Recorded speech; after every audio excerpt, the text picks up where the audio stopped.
چوتھا سپارہ شروع سے ان اول بیت وضع للناس الذی ببکۃ مبارکا وہدی للعالمین۔ اللہ پاک فرما رہے ہیں کہ اس زمین پر سب سے پہلے جو گھر بنایا گیا وہ مکہ المکرمہ بیت اللہ شریف کو بنایا گیا۔ پھر فرمایا جو صاحب استطاعت لوگ ہیں ان پر حج فرض ہے۔ فَلِلَّهِ عَلَى النَّاسِ حِجُّ الْبَيْتِ مَنِ اسْتَطَاعَ إِلَيْهِ سَبِيلًا۔ اللہ کے لیے زندگی میں ایک مرتبہ حج کرنا فرض ہے صاحب استطاعت لوگوں پر، جس کے پاس حج پر آنے جانے کا خرچہ ہو اور پیچھے گھر والوں کا خرچہ ہو، اس پر حج فرض ہے۔ تیسرا فرمایا مقام ابراہیم، یہ بیت اللہ کے سامنے ایک جگہ ہے جس پتھر پر کھڑے ہو کر حضرت ابراہیم علیہ السلام نے بیت اللہ کو تعمیر فرمایا۔ وہ پتھر لفٹ کا کام دیتا تھا، کبھی اوپر کبھی نیچے، دائیں جانا ہوتا دائیں، بائیں جانا ہوتا بائیں۔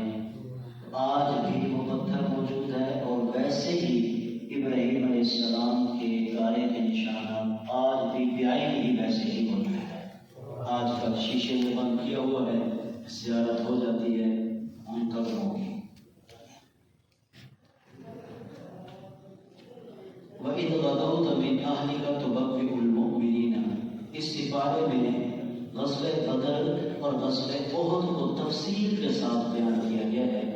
غزوہ بدر میں 313 مسلمان صحابہ تھے، اسلام کی سب سے پہلی جنگ ہے اور مشرکین مکہ کی تعداد 1000 تھی۔ اللہ فرما رہے ہیں اے مسلمانوں، ہم نے تمہاری مدد کی بدر میں جبکہ تم تھوڑے بھی تھے اور کمزور بھی تھے۔ اللہ نے تمہاری مدد کی 3000 فرشتوں کے ساتھ۔ اللہ نے تمہیں 1000 کافروں پر فتح عطا فرمائی۔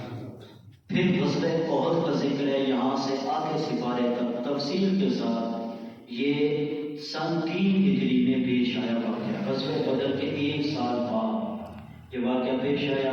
اس میں پہلے مسلمانوں کو فتح ہوئی تھی، بعد میں کچھ صحابہ کرام کی اجتہادی خطا کی وجہ سے مسلمانوں کو شکست ہوئی، جس میں 70 صحابہ کرام رضوان اللہ تعالی عنہم اجمعین شہید ہوئے، اور اسی غزوے میں حضور علیہ السلام کے دندان مبارک بھی شہید ہوئے۔ پھر بعد میں پھر صحابہ کرام نے ہمت باندھی، اللہ نے شکست کو دوبارہ پھر فتح میں تبدیل فرما دیا۔ لقد سمع اللہ قول الذین قالوا ان اللہ فقیر ونحن اغنیاء۔ یہودی جو ہے، یہودیوں نے کہا کہ دیکھو مسلمان کہتے ہیں، قرآن کہتا ہے اللہ کے راستے میں مال دو، پیسے دو، دیکھو ہم امیر ہیں، نعوذ باللہ اللہ فقیر ہو گیا، غریب ہو گیا۔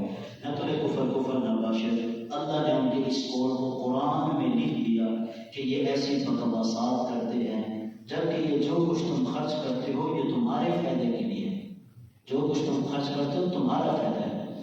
سورۃ النساء۔ بڑی سوچنے کی بات ہے کہ اللہ نے سورۃ الرجال مردوں کی صورت نازل نہیں فرمائی بلکہ عورتوں کی صورت نازل فرمائی، سورۃ فار لیڈیز، عورتوں کی صورت۔ فرمایا اسلام نے عورت کو بڑے حقوق دیے ہیں۔ یہ پروپیگنڈا ٹیلی ویژنوں پر یہ اینکر کرتے رہتے ہیں کہ بےہودہ قسم کی عورتیں 8 مارچ کو باہر نکلتی ہیں، اسی طرح کہتی ہیں کہ اسلام نے ہمیں حق نہیں دیا۔ جب قرآن پڑھو تو پتہ چلتا ہے اللہ نے جتنا حق عورتوں کو دیا مردوں کو اتنا نہیں دیا۔ اللہ نے عورتوں کے نام سے پوری سورت نازل فرما دی، عورتوں کے جگہ جگہ اللہ نے حقوق بیان کیے، بار بار اللہ نے مردوں کو خطاب کیا، اے مردوں یہ کرنا، عورتوں کے ساتھ ایسے رہو، عورتوں کے ساتھ یہ رہو، عورتوں کے ساتھ ایسے، یعنی عورتوں کے اللہ نے کئی حقوق بیان کی۔ پھر آگے حق مہر کا ذکر ہے، یہ میں نے جمعہ پر بھی بتایا تھا، کم از کم 10 درہم، کم از کم 10 درہم، اور 10 درہم کی تولوں کے حساب سے قیمت بنتی ہے 3.25 تولے، یعنی 3 تولوں کے قریب احتیاطاً 3 تولے اس کی قیمت ہے۔ آج کی قیمت کے اعتبار سے کم از کم 36,000 روپیہ ہے۔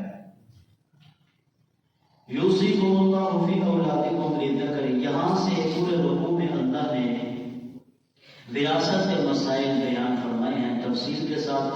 ہر ایک کا حق اللہ نے خود بتایا، بیوی، شوہر، ماں باپ، بہن بھائیوں کو کتنا کتنا دینا ہے، یہ اللہ نے اس پورے رکوع کے اندر نازل فرمایا ہے.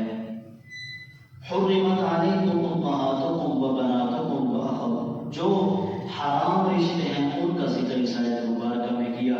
ماں ہے، پھپھو ہے، خالہ ہے، مامی ہے، بھتیجی ہے، بھانجی ہے، فرمایا یہ تمہارے لیے رشتے حرام ہیں، ان کے ساتھ نکاح کرنا حرام ہے. کوئی 5واں سپارہ شروع سے، یا ایھا الذین آمنوا لا تقربوا الصلاۃ وانتم سکارى، یہ شراب کی دوسری دفعہ جو حرمت آئی اس کا بیان ہے.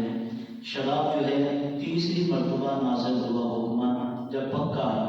پہلے اللہ نے فائدے اور نقصان بتایا، کم شراب کا، پھر اللہ نے یہاں پر فرمایا نماز کے دوران بھی پینی، آگے پیچھے تیسرا سے ہو. تیسری مرتبہ پھر 7ویں سپارے کی آیت ہے، پھر اللہ نے پکا پکا حرام قرار دے دی شراب اور جوا، یہ دونوں چیزوں کو اللہ نے ہمیشہ کے لیے حرام قرار دے دی. کلما نزلت جلود المشرکین مکہ، یہود و نصارى، ان کی سزا کا بیان ہے.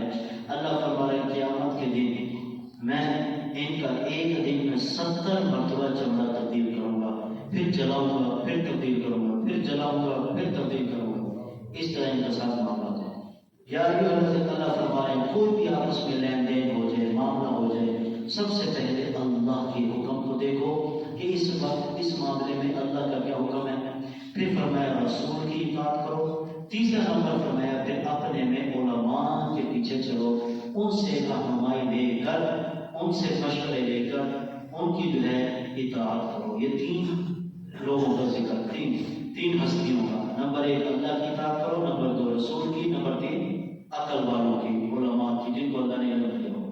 سورۃ فاتحہ میں ہم پڑھتے ہیں اللہ ان لوگوں کا راستہ دکھانا جن پر تو نے انعام کیا. اس آیت مبارکہ میں 4 لوگوں کا ذکر ہے. من النبیین، نبی، والصدیقین، صدیق، نمبر 3 شہداء، نمبر 4 صالحین. فرمایا ان 4 لوگوں کے رستوں پر چلو گے ہمیشہ کے لیے کامیاب ہو جاؤ گے. وَإِذَا حُيِّيتُم بِتَحِيَّةٍ فَحَيُّوا بِأَحْسَنَ مِنْهَا أَوْ رُدُّوهَا. اللہ فرما رہے ہیں جب کوئی تمہیں سلام کرے تو بدلے میں جواباً اس سے بڑھ کر سلام کا جواب دو. وَمَا كَانَ لِمُؤْمِنٍ أَن يَقْتُلَ مُؤْمِنًا إِلَّا خَطَأً. دوسرا آدھا سپارہ اللہ فرما رہے ہیں وَمَا كَانَ لِمُؤْمِنٍ، قتل کی صورتیں، قتل کی سزا کا بیان ہے. قاتل کو تو قتل کیا جائے گا جو جان بوجھ کے کسی کو قتل کرے. اگر کوئی خطا قتل کرتا ہے اس پر غلام کو آزاد کرنا ہے، یا 100 اونٹ ہیں یا 100 اونٹ ہیں، یہ تقریباً 5-6 کروڑ بنتا ہے ایک آدمی. جب ایک کو دینی پڑ جائے گی پھر قتل ختم ہو جائے گا. جو جان بوجھ کے کسی کو قتل کرے، اللہ فرمائے میں کل قیامت کے دن 5 طرح کے عذاب دوں گا ان کو. باقی نماز کا قرآن میں 12 مرتبہ ذکر ہے، نماز پڑھو، نماز پڑھو، نماز پڑھو. وَإِذَا كُنْتَ فِيهِمْ میں صلاۃ خوف کا بیان ہے کہ جب مسلمانوں کو خطرہ لاحق ہوا کہ جب مشرکین مکہ نے یہ مشورہ کیا کہ مسلمان جب نماز پڑھتے ہیں پھر ان کو ہوش ذکر فرما دیا کہ ایک جماعت نماز پڑھے گی، ایک گروہ جو ہے وہ پہلے پر کھڑا ہوگا، پھر وہ پہلے پر آ جائے گا، وہ نماز پڑھے گا، پھر یہ پہلا دیں گے. اور اسی طرح جو ساز و سامان ہے، تلوار ہے، یہ تمہیں اٹھا کر نماز پڑھنی ہے. دوسرے سے یہ بھی پتہ چلا کہ اسباب کا اختیار کرنا یہ توکل کے خلاف نہیں. اسباب کو اختیار کر، دکان پر شٹر کھول، رزق اللہ پہ چھوڑ دے. الحمدللہ.